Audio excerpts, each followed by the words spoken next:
Le Nyiragongo congolais s'est réveillé de son long sommeil ce week-end. Conséquence, les coulées de lave sont impressionnantes. Goma, la ville qui l'abrite, a été touchée et les habitants craignant les flammes ont fui leur maison.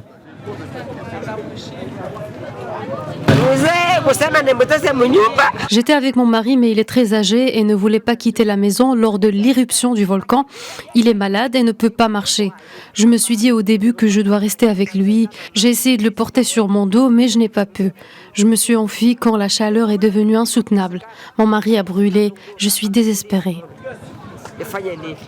Oui, on ne peut pas comprendre comment on a une institution qui se respecte, l'OVG, qui a un budget alloué à sa fonction, mais qui n'arrive même pas à nous signaler qu'il y a éruption imminente, même 1 heure avant. Ça ne se comprend pas. Il y a des gens qui ont perdu des biens, des valeurs ici. Il y a même des maisons qui sont brûlées, calcinées. C'est vraiment regrettable ce qui se passe ici. Le bilan provisoire évoque une quinzaine de morts et plus de 4000 personnes parties se réfugier près de la frontière rwandaise. Plusieurs maisons ont été consumées, englouties par les laves dans les quartiers voisins.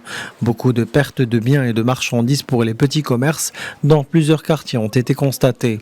Quelques actes de pillage ont également été signalés et la ligne électrique de la Société congolaise de distribution d'eau et d'électricité, principale source d'électricité de Goma, a été coupée. Les autorités congolaises se sont activées pour protéger la population de Goma face à ce volcan. En 2002, une éruption similaire avait eu lieu dans la région. Une grande partie de l'agglomération de Goma avait été détruite. 250 000 personnes avaient dû quitter la ville et 147 personnes avaient trouvé la mort.